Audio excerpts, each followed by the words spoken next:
the station covering all of the DMV. This is DC News Now. All right, we're taking a look at BWI this morning on what is day 4 of travel misery, what Southwest is now saying as passengers continue to deal with missed flights and lost luggage. Plus, a local Marine charged with child pornography, the disturbing allegations, and what led police to the Frederick County team. And battling cancer, the announcement Maryland Congressman Jamie Raskin made about his diagnosis.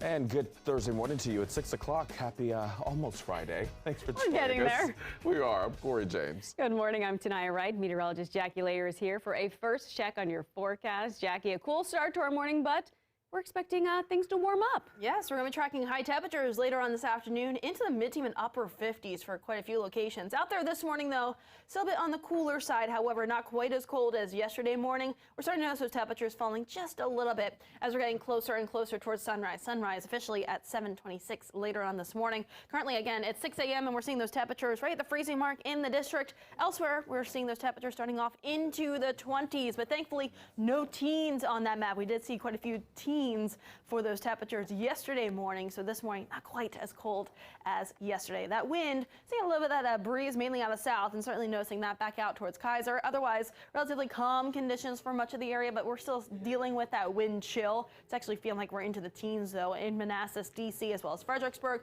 Feeling like we're 14 in Hagerstown, 15 in Frederick. We're just seeing a few clouds out there this morning. We'll eventually notice those clouds moving out. Mainly sun-filled skies we get towards later on this afternoon as those high temperatures do warm back up into the 50s for much of the region. Couldn't even see a few locations reaching around 60. I'm thinking more locations will reach 60 tomorrow. More details coming up. All right, Jackie, thank you. This morning, one of America's largest airlines still in complete meltdown mode after 4 days of turmoil at the terminal. DC News Now's Joseph Omo was back at BWI this morning. And Joseph, while there are over 2,000 flights canceled, the airline has some new tools to help passengers.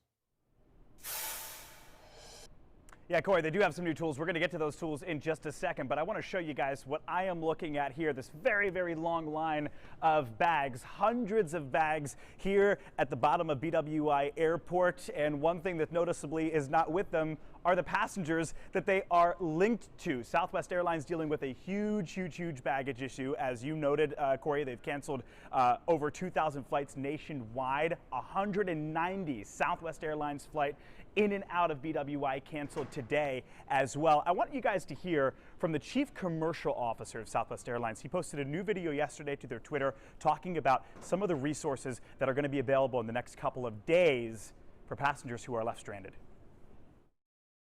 You know by now all the flexibility and planning that we put in place to deal with the storm just wasn't enough. And so we've extended flexibility for self-service travel changes through January 2nd.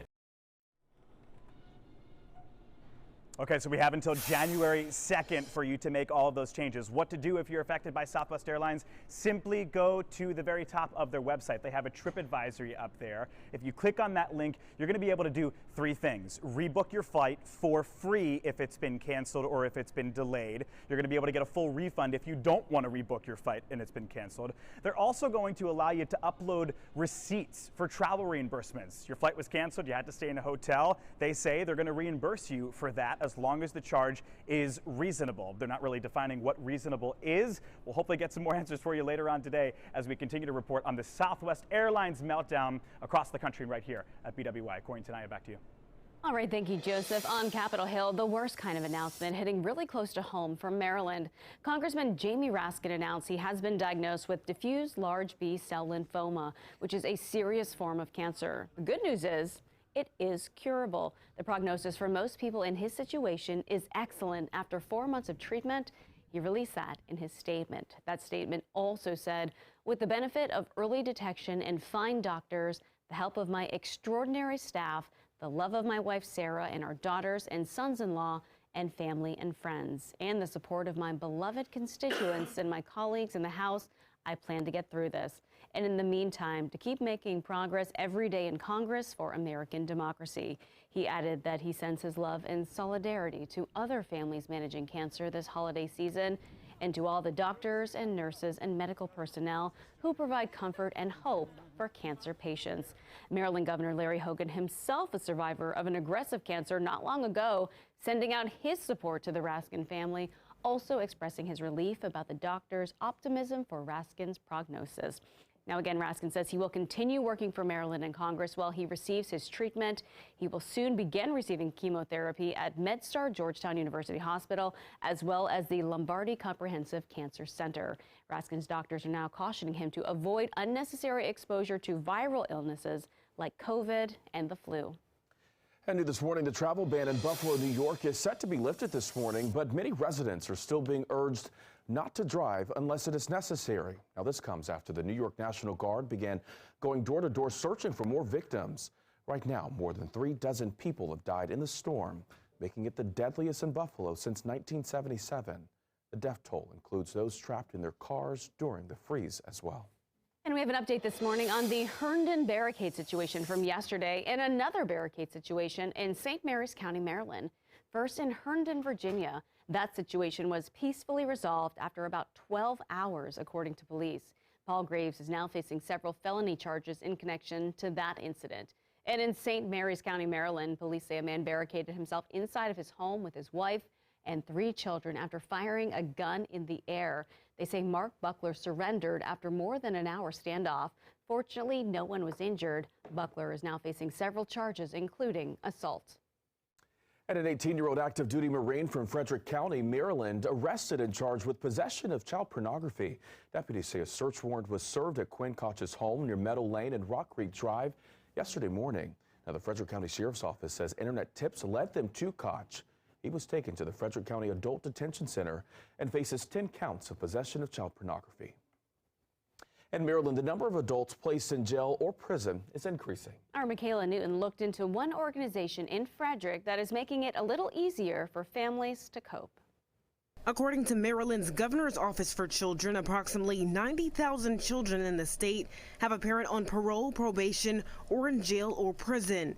COIP is an organization that helps some of those children and parents in Frederick County through events like reading to kids and activities at the Frederick County Jail. One of them was John Blaskowski. He has 11 kids. He said when he went away, he knew something had to change. When you're incarcerating your children away from you, it is really, really hard for your, especially younger kids, to be able to connect why you're not there. They come see you and they see you through glass. You know, when they see you through glass, they don't understand why they can't come across and touch you. After spending about 22 months at the Frederick County Detention Center, John said this organization helped him rebuild his relationship with his children. Now he's giving back to the same group that helped him by teaching a parenting class. The class he now teaches is a 10-week program. You got to start small, simple questions. You can't just jump right back into the relationship because the child won't trust you yet. So you got to build that trust back up and rebuild those bridges you might have burnt down. Sherry Ostro-Scher is COIP's founder. She says the work John does with the organization is personal to her. I was working with lots of different groups, foster care, people new to the country, grandparents raising kids, and I knew there was no voice for children who had had an incarcerated parent. And I had an incarcerated parent, and it made me think it was important that there be a voice for these children. And John says it isn't easy, but he encourages parents in the same situation to take baby steps. It was a hard thing because I was pulled away from my children. I didn't think I was ever going to reconnect with my children. And now I have a better relationship with my children. I can actually have real conversations with my children, my older ones, younger ones. Reporting for DC News Now, I'm Michaela Newton. All right, swimmer Katie Ledecky can add another honor to her trophy cabinet after the Associated Press named her Female Athlete of the Year. Ledecky was raised in Montgomery County, and she has been swimming professionally since she was just 15 years old. The 7-time Olympic gold medalist earned this honor after a stellar performance at the World Aquatics Championship.